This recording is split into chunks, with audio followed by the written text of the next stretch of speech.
Tonight, during the consent agenda, you will be asked to vote on approving last month's meeting minutes. The summary of Mrs. Tynes' comments at the end of the board meeting are incomplete.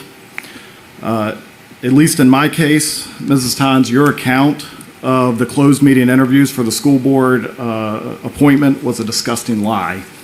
Saying that Mr. Vines was the only person to bring up the children was slanderous against me, potentially slanderous against the citizens who stepped forward to interview, and also towards Mrs. Carr, who did not vote to put Mr. Vines on the board. However, that's politics. I understand why you would use Mr. Vines' interview to defend yours and Mrs. Dial's vote to put him on the board, because he's done nothing since that you can defend. After your comments, I reached out to the FOIA council to see if I had the right to see the notes and documents that those board members created during my interview.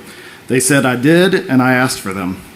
I also verified with the Library of Virginia to ensure that those notes would have been considered public records.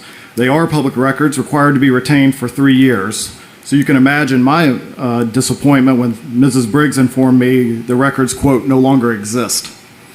Therefore, this board has yet again broken the law. You've either failed to follow the Virginia Public Records Act in retaining the documents, or you've intentionally and prematurely destroyed the records, which is a violation of FOIA.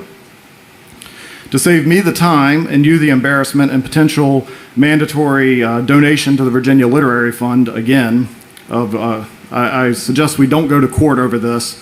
I ask that this board undergo additional public records training, or Public Records Act training and FOIA training. I know that's a requirement for all of you when you come to the board, but something similar to what you did after the 2020 and 2021 lawsuit that you lost.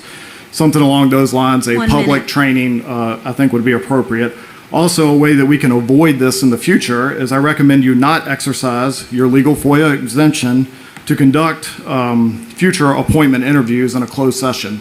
You're welcome to do them in an open session. I highly recommend you do that, and then we don't have these problems in the future. Thank you for your time.